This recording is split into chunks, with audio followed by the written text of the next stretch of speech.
bringing Israel to the world.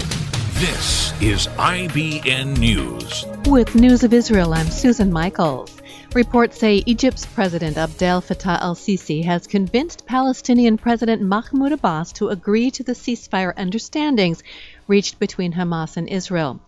Abbas has opposed negotiations for months because he was not involved in the talks and apparently feared the agreement would prolong the Hamas rule in Gaza, eliminating the PA from the Strip for good.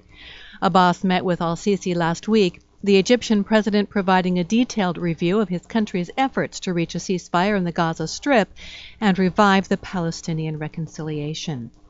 A precedent-setting decision made by Jerusalem District Court Judge Moshe Drori, based on the nation-state law, means that any Jew from anywhere in the world who comes to harm because he is Jewish could sue for damages in an Israeli court. Drori ruled on a tort claim filed by two women held hostage when PLO terrorists hijacked the Achille Lauro in 1985. The PLO argued that an Israeli court does not have authority to review the case since it didn't happen within Israeli borders and the plaintiffs are Americans, not Israelis. But Drori rejected those claims, basing his ruling on the nation-state law. He said, "The people of the Jewish nation are often harmed due to their Jewish descent, and therefore Israel must work to guarantee their safety." Canada's Prime Minister Justin Trudeau has formally apologized for his country's refusal in 1939 to take in a ship with more than 900 Jewish refugees. After failing to find a safe haven for its passengers in Canada and other nations, the St. Louis returned to Europe, where more than 250 of the passengers were killed in Nazi death camps.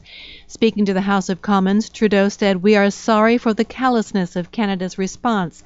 We are sorry for not apologizing sooner."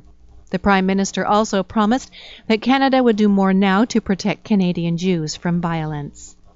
And Transportation and Intelligence Minister Yisrael Katz was received warmly in Oman this week, where he joined in a traditional sword dance to local folk music.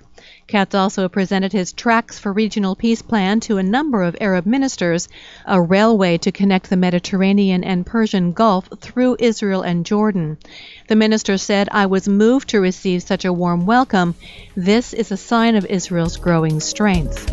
I'm Susan Michaels. IBN, Israel Broadcast Network.